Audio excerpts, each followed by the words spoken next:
Hei mitra tambak Indonesia, aku mau jelasin nih, ada cara jitu budidaya udang fanami intensif dengan bioteknologi probiotik berbasis herbal, SOP IBL Prigi. Dinas Kelautan dan Perikanan Provinsi Jawa Timur, tepatnya di Desa Tasikmadu, Kecamatan Watilumu, Trenggalek. Dengan latar belakang, SOP budidaya udang fanami yang tidak ramah lingkungan, residu kimia yang tidak bisa dikendalikan, pencemaran lingkungan, muncul penyakit yang tidak resisten terhadap obat kimia, hancurnya tambak-tambak intensif dan super intensif, dominasi SOP yang masih menggunakan plankton. SOP tersebut ternyata saat ini sudah tidak aman loh. Dengan adanya evaluasi dan solusi, membuat SOP yang ramah lingkungan, perbaikan dan pemulihan lingkungan dari cemaran, pengkondisian lingkungan yang aman dan resistensi terhadap serangan penyakit, bikin SOP yang tidak mengandalkan dominasi plankton dalam lingkungan media budidaya, membikin SOP akselerasi percepatan dan aman. Muncullah SOP Prigi dengan serapan produk PT Nilindo. Yuk semua pakai SOP Prigi, keren banget.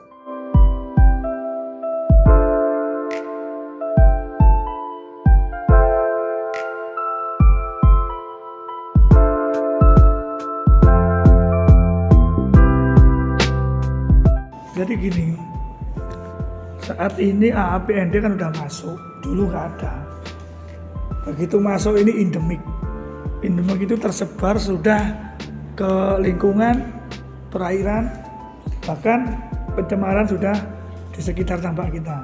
Nah, ini ternyata ya. Ini kemarin kita ada anak undip yang penelitian di sini, saya suruh cek semua air di sini.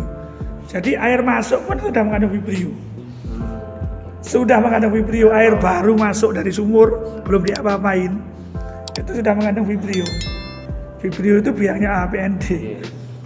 Sehingga untuk keamanan saat ini sudah nggak bisa ditoleransi, mau nggak mau harus begitu. Tapi kami pun belum melakukan di sini. Kami masih tetap bertahan sambil mencari solusi di luar kaporit, ya kan? Nah, makanya nanti konsepnya harus ada IPAL, harus ada pengolahan limbah, tujuannya biarpun menggunakan kimia tapi tetap aman. Makanya ada yang namanya CPIB atau CPIB, cara budidaya ikan yang baik. Itu ditentukan bagaimana sistem budidaya holistik. Ini adalah kelestarian secara holistik, ya.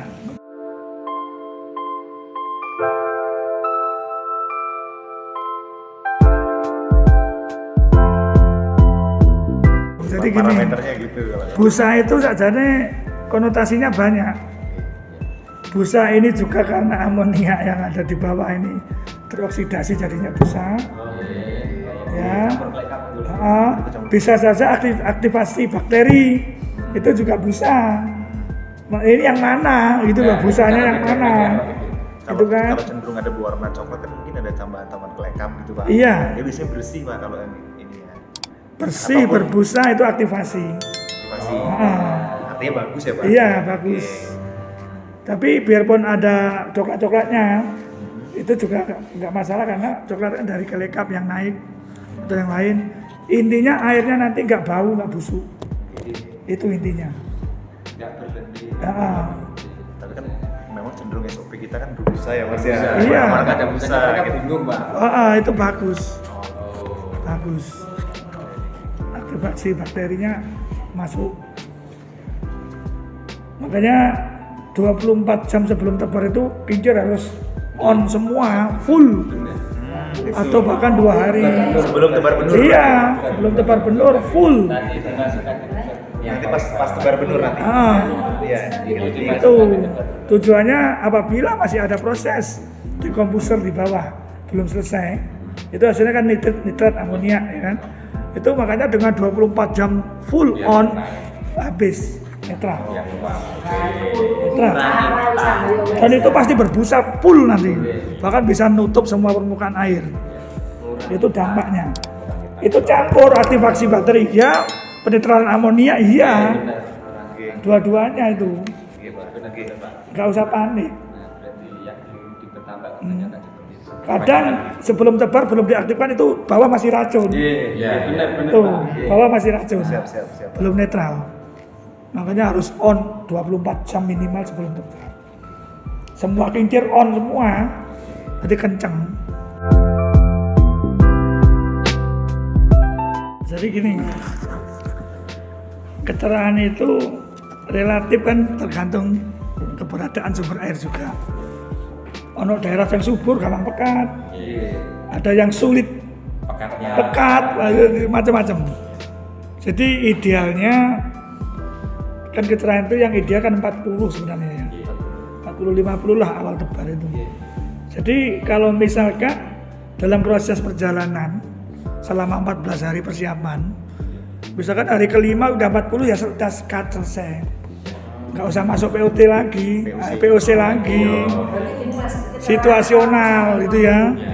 Jadi kecerahan itu parameternya, bukan jumlah liter POC-nya, ini bukan. Karena sumber airnya beda-beda tadi loh. Karena gini, kenapa harus 2 minggu? Kenapa kok harus 2 minggu? Jadi seperti rumah makan prasmanan, kita menciptakan vlog, biofilm. Biofilm itu yang nempel di dinding, coklat, licin, tebel. Kalau digaris segini kelihatan. Itu makanan utama. Biovlog, vlog, kelekap, jasa training, jentik, pelutu, cacing. Ini kalau belum 2 minggu belum tumbuh semua.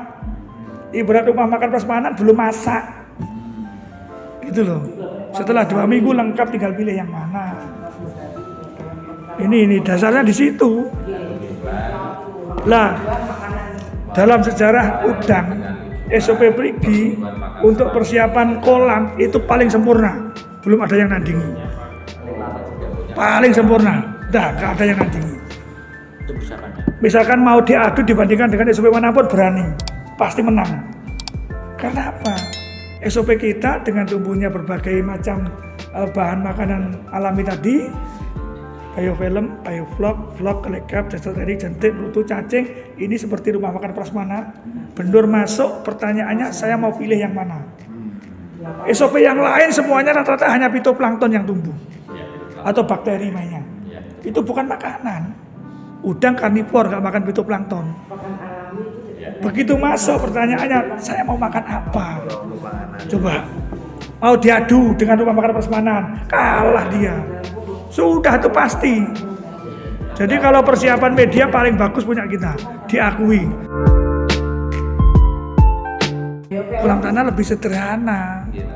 Jadi kolam tanah itu kan sudah media. Tanah itu adalah tumbuhnya pakan alami apapun. POT perlu pertama ya. Sajane starternya kan dari POT itu ya. Perlu. Justru kuncinya malah POT kolam tanah itu.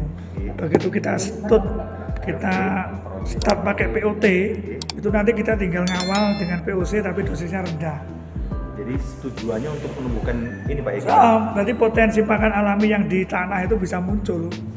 Ya kadang-kadang mereka tuh makannya kan sehari sekali udah hebat Pak. Iya makanya. Makan pelet itu kan. Makan alami andalan nomor 1. Sistem dia kan semi itu namanya. Tujuan kita untuk menumbuhkan pakan alami iya. terus menerus tumbuh ya Pak ya? Terus menerus tumbuh. Dengan POC. Iya. Sebenarnya gini, kelekap yang di atas itu hasil yang di bawah kena cahaya matahari dia naik. Justru yang di atas itu rata-rata sudah mati. Artinya ketika di dasar start pembarin masih bagus untuk iya. Tapi anehnya kelekap yang hasil SOP kita, biarpun di atas itu dimakan juga. Jangan, jajane. Iya, tapi anehnya itu enak. Kecuali kelekap yang tidak pakai SOP kita. Racun, beda. Beda. Kalau nggak percaya, coba kelekap yang naik pas budidaya dicium nggak ada baunya. Itu kalau yang nggak pakai SOP kita bau. Untuk aplikasi bionutrien untuk kegiatan pembenihan udang atau hatcher, itu aplikasinya adalah dilakukan setelah air disterilisasi dengan kaporit atau yang lain. Begitu netral, mulai persiapan itu langsung aplikasi dengan bionutrien lewat airnya dengan dosis 10 ml per 1 kubik air. Jadi intinya air kan sterilisasi dulu di tandon biasanya. Pakai kapurit macam-macam, masuk bak. Betul. Nah itu langsung aplikasi setiap hari ya. Setiap hari. Biarpun airnya nggak ganti nggak apa-apa setiap hari.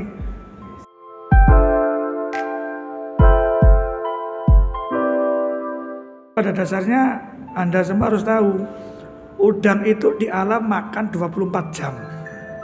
Alam. Makanya sistem kita percepatan dengan ad libitum ini sebenarnya kita meniru gaya udang di alam. Cuma manusia punya teknologi, punya cara, punya pikiran, di-setting. Berupa blend feeding tadi, diatur jamnya, diatur dosisnya, ikuti aja. Itu karena teknologi manusia. Padahal udang itu nggak seperti itu sebenarnya. Semoga bermanfaat ya. Ayo segera gunakan SOP Prigi Nelindo di tambak kalian. Untuk mendapatkan produk dan konsultasi budidaya, hubungi customer service kami ya. Terus ikuti Nelindo Channel untuk mendapatkan update terbaru terkait budidaya dan SOP Prigi. Nelindo hadir untuk senyum petani Indonesia.